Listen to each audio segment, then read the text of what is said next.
चलिए ठीक है, वैसे तो आप लगातार काफ़ी समय से मंत्री बन रहे हैं, पर इस बार आपको अपना मंत्री पद गंवाना पड़ा। कहीं ना कहीं जो सरकार है उसने आपको मंत्री पद नहीं दिया। क्या लगता है आपको इसके पीछे? क्या होता है कि जब संगठन को कोई आवश्यकता होती है और सरकार यदि बनाना रहती है जी। तो अपने विश्वसनीय लोगों को ही रोकना पड़ता है। अच्छा, मतलब कहीं ना कहीं आपका ये मानना है कि जो विश्वसनीय होता है उसी को रोका जाता है, उसी पर भरोसा जताया जाता है। देखो, पार्टी भी तो उसी को रोकेगी ना। बिल्कुल सही चाहे बात। जिसको रोके तो फिर वो भग जाए तो कहाँ से पकड़ के लाए, ये बात निश्चित मतलब है। फिर आप ये कहना चाहते हैं कि मतलब जो बाकी मंत्री जो हैं वो विश्वसनीय नहीं है? नहीं, मोहन क्यों? यादव जी विश्वसनीय नहीं है? नहीं, उनको यदि उनने लिया है जी। तो इनको लिया है तो उन्होंने अपन संगठन ने तय किया है ना। मोहन यादव जी कितने बार यहाँ से विधायक रहे करीबन? दूसरी बार विधायक। दूसरी बार। और आप? मैं 6 बार विधायक हूँ। फिर भी उसके बाद भी उन्हें आपके ऊपर रखा गया? क्या ये वजह संगठन का काम है। मेरे को बताओ, जब 90 में मेरे को टिकट दिया था, जब मेरे को कौन जानता था? सही बात। पार्टी ने टिकट दिया नहीं। और आज मेरी पहचान भी जो है वो पार्टी के कारण पर है। कहीं ना कहीं 90 में आप मेहनत कर रहे थे इसलिए आपको टिकट मिला? नहीं, ऐसा नहीं था। आप मेहनत नहीं कर रहे थे? मेरी बात, मैं आपकी बात का जवाब दे रहा हूं। चलिए ठीक है, वैसे तो चलिए देखिए, सरकार बननी थी तो कहीं ना कहीं आप लोगों ने उस बात को माना और आपने कहा कि भाई संगठन का काम है, सब कुछ बढ़िया है। लेकिन इस बार जो है वापस से चुनाव है और वापस से सिंधिया गुट तो अब तो आ ही गया है। एक बार आ जाता है, चलिए समझ में आता है कि हमारे लोग कॉम्प्रोमाइज करते हैं, लेकिन इस बार भी अगर ऐसा हुआ तो फिर क्या करेंगे आप? मतलब कहीं ना कहीं पार्टी पे पूरा भरोसा है?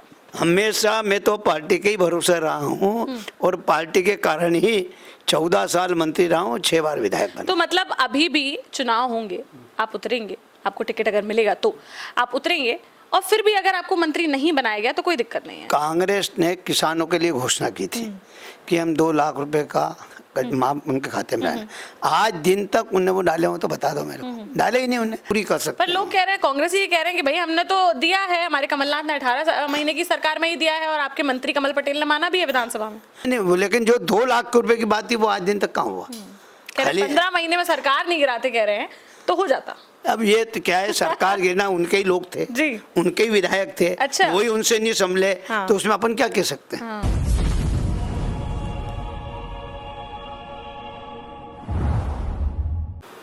नमस्कार, मैं हूं साक्षी राय और आप देख रहे हैं खरी बात न्यूज़। बहुत बहुत स्वागत है खरी बात न्यूज़ की खास पेशकश आमने सामने में वापस से। आपको पता है हम चुनावी यात्रा पर निकले हुए हैं और ऐसे में ही हम आ गए हैं उज्जैन में, और उज्जैन में महाकाल नगरी में हमारे साथ अभी जो शख्सियत मौजूद है, आपको बता दें कई बार के विधायक, काफ़ी वरिष्ठ नेता भाजपा के और पूर्व के कैबिनेट मंत्री, कई बार के कैबिनेट मंत्री हमारे साथ मौजूद हैं। पारस चंद्र जैन जी, बहुत बहुत स्वागत है खरी बात न्यूज़ में। बहुत बहुत स्वागत, बहुत बहुत अभिनंदन जी।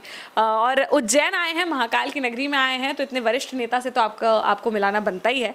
तो विधायक जी, कैसी तैयारियां चल रही हैं? मंत्री जी, कैसी तैयारियां चल रही हैं? अब चुनाव है बेहद करीब। ऐसे महाकाल बाबा का काम दिन पे दिन बढ़ा है जी।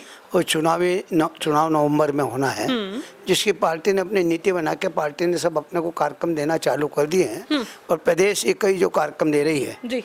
और हमारा संगठन और हम मिलकर उस इकाई का कार्यक्रम जो दे रहे हैं उस कार्यक्रम को हम पूरा कर रहे हैं। और ऊपर वाला का भी उद्देश्य ये है कि जो हम कार्यक्रम देते हैं वो कार्यक्रम पूरे होना चाहिए और उसको पूरी तरह से विधायक के नाते हम सब कार्यक्रम को उनको पूरा कर रहे हैं। तो अब तो वैसे चुनाव के कोई बहुत बड़ी बात नहीं होती होगी आपके लिए, क्योंकि 6 बार से तो आप विधायक रह चुके हैं, 4 बार के मंत्री रह चुके हैं, तो इतनी बड़ी तो कोई आपके लिए बात होगी नहीं। अब तो आप घर पे बैठे बैठे भी चुनाव जीत सकते हैं। नहीं, ऐसा है कि जो जनता के बीच में रहता है और जनता से जिसका जीवित संपर्क है, शायद मेरे ख्याल से उसको कोई तकलीफ नहीं पड़ती। लेकिन कई जगह देखने में आया कि विधायक बनने के बाद जी। और सांसद बनने के बाद लोग बराबर जनता से मिलते नहीं, कार्यकर्ता से नहीं मिलते हैं, इस कारण उनको चुनाव में तकलीफ पड़ती है। मेरा तो क्षेत्र भी पूरा जो है उज्जैन उत्तर, वो सीटी ही लगता है। तो सीटी लगने के कारण जिस प्रकार महाकाल की सवारी निकलती है उसमें मैं जाता रहता हूँ, और जिस प्रकार के कोई कथा और इसके कार्यक्रम में तो उसमें जाते रहते हैं, जो लोगों के दुख दर्द में काम पड़ता है उसमें जाते रहते हैं। तो कार्यकर्ता से मेरा जीवित संपर्क होने के कारण ही मैं 6 बार चुनाव जीता हूँ। जी। तो ये महाकाल कॉरिडोर वाला जो इलाका है, ये भी आप ही के विधानसभा में पड़ता है? हाँ, ये मेरे इसमें लगता है। आधा जो है उस साइड में जयसिंहपुरा के रेलवे फाटक के जो उधर है वो दक्षिण में लगता है। अच्छा। अधिकतर ये महाकाल कोल का जो है वो मेरे इसमें लगता है। सिद्धवती माता का मंदिर भी मेरे इसमें लगता है, मंगलनाथ का मंदिर भी मेरे इसमें लगता है, काल भैरव का मंदिर भी मेरे इसमें लगता है। और इस सब में हमारे प्रदेश के मुख्यमंत्री आदरणीय शिवराज सिंह चौहान और हमारे प्रधानमंत्री के नेतृत्व में जितना विकास हुआ है, शायद आपने महाकाल लोक को देखा होगा, और उसमें लोगों की कम से कम 1 लाख लोग रोज आ रहे हैं। और अब सवारी के दिन अभी आखिरी दिन अमावस्या और 2 होने के कारण भी करीबन 4 से 5 लाख लोग थे। और जनता का जो भावना है महाकाल के प्रति बहुत बढ़ गई है। और महाकाल के प्रति भी नहीं है, कहीं भी कोई धार्मिक प्रवृत्ति यदि हो है तो वहाँ हर आदमी दर्शन करने के लिए जाता है। तो कहीं ना कहीं जैसे उज्जैन में देख लिया जाए मुख्य रूप से, तो इस बात में जैसे कि आपका हमेशा से वोट बैंक थोड़ा थोड़ा बढ़ता रहा है, इस बार आपको लगता है कि और एक तरफा हो जाएगा ये वोट बैंक, क्योंकि महाकाल कॉरिडोर जैसा बड़ा एक फैक्टर आ गया है? ये जो निर्माण कार्य हुए हैं इसके कारण वोट तो बढ़ेगा जी, लेकिन जिसके बाद भी आदमी का व्यक्तिगत संबंध होना बहुत जरूरी है। बिल्कुल, निर्माण कार्य कितने, हर निर्माण कार्य से भी चुनाव नहीं जीते सर। बिल्कुल सही बात। चुनाव निर्माण कार्य होना भी आवश्यक है और लोगों से संबंध रखना भी आवश्यक है। यदि दोनों ही आपके साथ है तो वोट बढ़े। जब जब मैं चुनाव लड़ा हूँ हमेशा वोट मेरे बढ़ते आए हैं। पिछली दफे करीबन 25,500 से ज्यादा वोटों से मैं जीता था। जी, अच्छा, वहीं की अगर कॉरिडोर के आसपास की ही बात करें, हम अभी जनता से बातचीत कर रहे थे, तो वहाँ के लोगों की कुछ समस्याएं हैं, आपको भी पता होंगी, लोग आपके बोलते होंगे कि वहाँ पे जो ठेले लगाते हैं उनकी बड़ी समस्याएं हैं, जो ऑटो लगाते हैं उनकी बड़ी समस्याएं हैं। बहुत अच्छा कॉरिडोर बना है और काफ़ी काम जो है उसमें अभी भी जो है संपन्न हो चुका है, लेकिन फिर भी उन लोगों की जो समस्याएं हैं उनके निराकरण का क्या करें? लोग कह रहे हैं रोजगार तो बहुत बड़ा है, बहुत खुशी है मैं इस बात की, लेकिन ये कुछ असुविधाएं हैं जो अभी भी झेलनी पड़ रही हैं। देखो, ये आप 2 ही बात करो जी। पहली बात ये करो कि लोग आने लग गए। अब लोग यदि आने लग गए तो ये बात निश्चित आप समझ के चलिए कि काम तो बड़ा है। और ये सबसे बड़ी बात है कि रोजगार मिला। लेकिन ये बात भी कि ठेले भी बड़े हैं। जो आदमी जैसे हाथ में लच्छा बांधते हैं, कोई बेचते हैं, तिलक लगाते हैं, ये सब लोग खड़े रहते हैं। बहुत से लोग ऐसे हैं जो फुटपाथ पे ठेला लगाकर पराठे बनाते हैं और वो पराठा 15 या 20 रुपए में आदमी को खाने को मिल जाता है।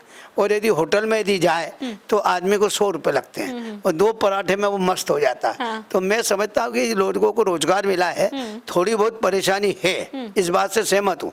लेकिन महाकाल लोक का दूसरे फेज का जो कार्यक्रम हो जाएगा, जिसके बाद अभी देखेंगे तो चारों तरफ से रोड हो जाएंगे, तो मुझे लगता है कि जो आप समस्या का करें उस समस्या का निराकरण भी हो जाएगा, काफी हद तक हो जाएगा। अच्छा, चलिए ठीक है। वैसे तो आप लगातार काफी समय से मंत्री बन रहे हैं, पर इस बार आपको अपना मंत्री पद गंवाना पड़ा। कहीं ना कहीं जो सरकार है उसने आपको मंत्री पद नहीं दिया, क्या लगता है आपको इसके पीछे? क्या होता है कि जब संगठन को कोई आवश्यकता होती है और सरकार यदि बनाना देती है तो अपने विश्वसनीय लोगों को ही रोकना पड़ता है। अच्छा, हमारे साथ जितने लोग रुके, यदि आप देखें, शुक्ला जी को रोका, मेरे को रोका, बिसेन जी को रोका, ये सब वरिष्ठ मंत्री लोग थे। लेकिन जब हमने समझौता किया और सरकार यदि बनाना थी तो उनके लोगों को बनाना भी आवश्यक था, इसलिए उनको बनाया। अब फिर चुनाव होंगे और चुनाव में यदि पार्टी टिकट देगी तो फिर लड़ेंगे। मतलब कहीं ना कहीं आपका ये मानना है कि जो विश्वसनीय होता है उसी को रोका जाता है, उसी पर भरोसा जताया जाता है। देखो, पार्टी भी तो उसी को रोकेगी ना, चाहे जिसको रोके, तो फिर वो भग जाए तो कहाँ से पकड़ के लाए, ये बात निश्चित है। फिर आप ये कहना चाहते हैं कि मतलब जो बाकी मंत्री जो हैं वो विश्वसनीय नहीं है? मोहन यादव जी विश्वसनीय नहीं, उनको यदि उन्हें लिया है तो इनको लिया है तो उन्हें अपन संगठन ने तय किया है ना। संगठन से बड़ा कोई व्यक्ति नहीं होता है। अच्छा, संगठन को लिया है, संगठन ने लिया है तो ठीक है, संगठन का विचार है। अच्छा, मोहन यादव जी कितने बार यहाँ से विधायक रहे? करीबन दूसरी बार विधायक। दूसरी बार। और आप? मैं 6 बार विधायक हूँ। फिर भी उसके बाद भी उन्हें आपके ऊपर रखा गया? ये संगठन का काम है, संगठन जो तय करता है और भारतीय जनता पार्टी संगठन के भरोसे चलती है और संगठन ने जो तय कर दिया है वो पूरे प्रदेश में नहीं पूरे देश में संगठन को मानते हैं और हम ही उसे, हम संगठन के। मेरे को बताओ, जब 90 में मेरे को टिकट दिया था, जब मेरे को कौन जानता था? पार्टी ने टिकट दिया नहीं, और आज मेरी पहचान भी जो है वो पार्टी के कारण। पर कहीं ना कहीं 90 में आप मेहनत कर रहे थे इसलिए आपको टिकट मिला? नहीं, ऐसा नहीं था। आप मेहनत नहीं कर रहे थे? मेरी बात, मैं आपकी बात का जवाब दे रहा ना, हुआ था कि वो अयोध्या का मामला चला। अयोध्या का जब मामला चला तो अयोध्या के मामले के लिए मेरे को भी तय किया गया कि आपको अयोध्या जाना है। मैं गया, यहाँ की जो जवाबदारी थी, मैं तो मेरा बिजनेस करता था, लेकिन जब देखा कि यहाँ राजेंद्र जैन जो एक हमेशा उद्योग मंत्री थे वो चुनाव लड़ते थे, उनके आगे अगेंस्ट किसी जैन को लाना था। तो हमारे स्वर्गीय सालक राम जी तोमर, कुशाभाऊ जी ठाकरे जी ने कहा कि ऐसा कोई व्यक्ति बताओ जो उनको हरा सकता हो। फिर मेरा नाम आया, हमें चुनाव जीत गया, और चुनाव जीत गया तो मेरी दुकानदारी जब से चल रही है। तब से चल रही है। चलिए ठीक है, वैसे तो चलिए देखिए, सरकार बननी थी तो कहीं ना कहीं आप लोगों ने उस बात को माना और आपने कहा कि भाई संगठन का काम है, सब कुछ बढ़िया है। लेकिन इस बार जो है वापस से चुनाव है और वापस से सिंधिया गुट तो अब तो आ ही गया है। एक बार आ जाता है, चलिए समझ में आता है कि हमारे लोग कॉम्प्रोमाइज करते हैं, लेकिन इस बार भी अगर ऐसा हुआ तो फिर क्या करेंगे आप? देखो, जो डिसीजन लेना है पार्टी को, पार्टी ही टिकट बांटेगी। किनको टिकट मिलेगा ये तो अभी नहीं कह सकते। अभी तो ये पार्टी ऐसी पार्टी के चुनाव के पहले सब विधायकों सांसदों को साल भर पहले अभी 1 महीने का कार्यक्रम दे दिया कि आपको अपने क्षेत्र में जाना है। विधायकों को कार्यक्रम दे देते कि आपको ये विकास यात्रा निकालना है, आपको सम्मेलन मंडल के करना है। तो ये एक ही पार्टी है जो ये सब कार्यक्रम पहले करा सकती है, वो मात्र एक पार्टी, भारतीय जनता पार्टी। अब टिकट किसको मिलेगा ये विषय अलग है, लेकिन मेरा स्पष्ट कहना है, तो खैर टिकट की बात ही नहीं है, टिकट तो आपको मिलना ही मिलना है, वो तो हमें भी पता है, सबको पता है। नहीं, वो आपको पता, लेकिन मेरे को पता नहीं है। नहीं, अच्छा, आपको पता नहीं है कि आपको यहाँ से टिकट मिलेगा, आपके अलावा किसको देंगे यहाँ पे? वो ऐसा क्या है, आजकल पार्टी में भी कुछ लोग, बहुत सारे नए लोग आ गए हैं। अच्छा। मांगने का अधिकार सबको है, हाँ। और डिसीजन करना पार्टी का काम। और मुझे लगता है कि पार्टी कोई अच्छा डिसीजन करेगी तो मुझे लगता है कि जरूर कोई ना कोई अच्छा काम होगा। मतलब कहीं ना कहीं पार्टी पे पूरा भरोसा है। हमेशा मैं तो पार्टी के ही भरोसे रहा हूँ, और पार्टी के कारण ही 14 साल मंत्री रहा हूँ, 6 बार विधायक बना। तो मतलब अभी भी चुनाव होंगे, आप उतरेंगे, आपको टिकट अगर मिलेगा तो आप उतरेंगे, और फिर भी अगर आपको मंत्री नहीं बनाया गया तो कोई दिक्कत नहीं है, कोई प्रॉब्लम नहीं। ये सब काम पार्टी का है। हमारे यहाँ पार्टी सर्वोपरि है, और जो पार्टी के पालन नहीं करता है उसकी आपने स्थिति देखी, उसकी क्या होती है। जी जी जी, किसकी स्थिति बताना चाह रहे हैं? बलराज मधोक जी, बलराज मधोक, उनकी स्थिति बताना चाह रहे हैं? देखो आप, वो राष्ट्रीय नेता थे, उनका मैं बताऊं, अध्यक्ष रहे। हाँ। लेकिन उनने पार्टी को जब छोड़ा तो वो खुद ही चले गए, कोई नहीं पूछने वाला मिला। बिल्कुल। अच्छा, मध्य प्रदेश में 2 पार्टी सिस्टम चलता है, या तो भाजपा या कांग्रेस। अभी क्या स्थिति आपको लग रही है? लोग कह रहे हैं भाई अभी जो है भाई उनने भी नारी सम्मान योजना निकाल दी, तमाम घोषणाएं उनने भी कर दी। क्या लग रहा है आपको, क्या स्थिति है? देखो, कांग्रेस का काम है घोषणा करना, हमारे प्रदेश का मुख्यमंत्री का काम है घोषणा करना, घोषणा को कार्यान्वित करना। अभी आपने सोचा होगा लाडली बहना योजना जो लेके आए हैं, शायद मेरे ख्याल से बहुत बड़ी योजना है, और जिनके 1000 पहले खाते में डल गए, अभी फिर 10 तारीख को डल गए, और उन्होंने कहा कि यदि आवश्यकता पड़ेगी तो मैं इनको 3000 तक ले जाने को ले जाऊंगा। अभी आपने देखा होगा सीएम राइज स्कूल चलो अभियान कल ही चालू हुआ। CM rise school 1000 school CM rise school Madhya Pradesh में बनने वाले हैं, और जिसके अंदर 274 स्कूल जो है हमारे आसपास भी बनने वाले हैं। जब सीएम राइज स्कूल बन जाएंगे तो शिक्षा का क्षेत्र और स्वास्थ्य का क्षेत्र जो सरकार ध्यान देती है उसको जरूर सफलता मिलती है। कांग्रेस लेकिन लगातार कह रहे हैं भाई घोषणा क्या, घोषणावीर मंत्री है तो भाई हमेशा नई घोषणाएं पर घोषणाएं पूरी नहीं करते हैं, आधी घोषणाएं पूरी नहीं की। कांग्रेस ने किसानों के लिए घोषणा की थी कि हम 2 लाख रुपए का माफ उनके खाते में डाले। आज दिन तक उनने वो डाले हो तो बता दो मेरे को, डाले ही नहीं उन्हें। लेकिन हमने जो घोषणा की वो की है। हमारे केंद्र सरकार ने कहा था कि छोटे किसानों को हम 6000 रुपये देंगे। हमारे मध्य प्रदेश के मुखिया 4000 दे रहे थे, जिसके बाद 2000 और बढ़ाए और उनके खाते में हमने सीधे 12000 रुपये दे रहे हैं। तो ये जो काम वास्तविक में घोषणा वही करना चाहिए जो पूरी कर सकते। पर लोग कह रहे हैं, कांग्रेस ये कह रहे हैं कि भाई हमने तो दिया है, हमारे कमलनाथ ने 18 महीने की सरकार में ही दिया है, और आपके मंत्री कमल पटेल ने माना भी है विधानसभा में। नहीं, देखो ये एक अलग, उन्होंने क्या दिया है जो किसानों का वो कहाँ दिया जी, ये आपके सामने भी मालूम है कि किसानों को 2-2 लाख रुपए डालने तो आज दिन तक डाले हो तो बताओ मेरे को, आप कहाँ डाले? कह रहे काफी हद तक माफ कर दिया। नहीं, लेकिन जो 2 लाख रुपए की बात थी वो आज दिन तक कहाँ हुआ?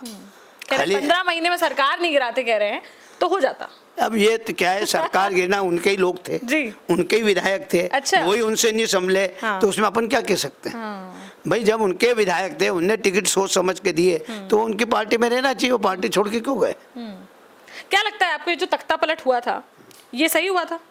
नहीं, ये तो निर्णय क्या है कि जब वास्तव में कोई चीज़ ऐसी बन जाती समय पे आती है तो उसमें परिवर्तन होते रहते हैं। लेकिन आजकल आप देखो बहुत सी जगह परिवर्तन है। केंद्र में भी कई परिवर्तन है। जो अच्छे लोग उनको हम भी लोग पार्टी में लेने की कोशिश करते हैं और लेना भी चाहिए, और पार्टी की तरफ लोगों का रुझान पहले से बड़ा भी है। लेकिन ये बात निश्चित है कि सरकार बनी है, और सरकार बनने के बाद जो हमारी भारतीय जनता पार्टी की सरकार ने जो मध्य प्रदेश में मदद करी है, उससे मुझे लगता है कि वापस 2003 के 23 के जो चुनाव होंगे उसमें कमल वापस आएगा, और प्रदेश के मुख्यमंत्री जो भी बनेगा वो शिवराज सिंह जी चौहान बनेंगे। अच्छा, 2018 में जो चुनाव हुए थे, क्या वजह लगती है आपको कि उसमें 15 साल बाद शिवराज सिंह को हार मिली थी, भाजपा को हार मिली थी?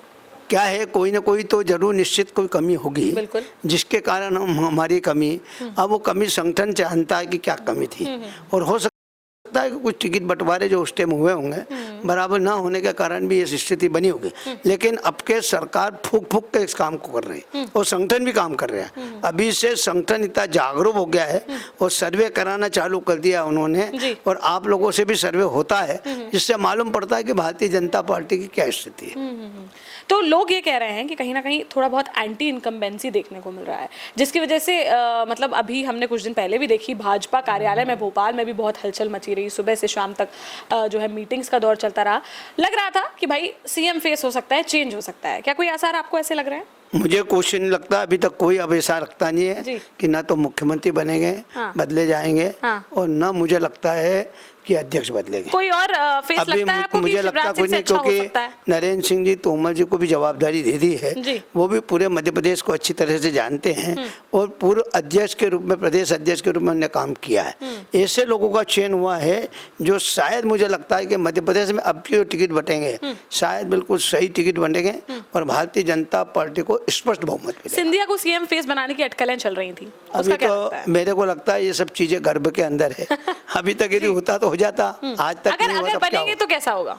अभी तो कोई सवाल आता ही नहीं है, क्योंकि अब तो चुनाव में 3 महीने बचे हैं। अब 3 महीने में क्या कर पाएंगे? नहीं लगता है कि मुझे नहीं लगता। और उनको उनका सम्मान के लिए जैसे उनको लिया था तो केंद्र में मिनिस्टर बनाया उनको, इसीलिए बस उतना काफी है। अब ये तो वो बजाना। चलिए ठीक है, उज्जैन की जनता को क्या संदेश देना चाहेंगे विधायक जी? नहीं, मैं तो आपके माध्यम से यही देना चाहता हूँ कि आपने भी आज उज्जैन महाकाल का भी आपने दर्शन किए हैं, बाकी तीर्थ स्थानों को भी दर्शन किए होंगे।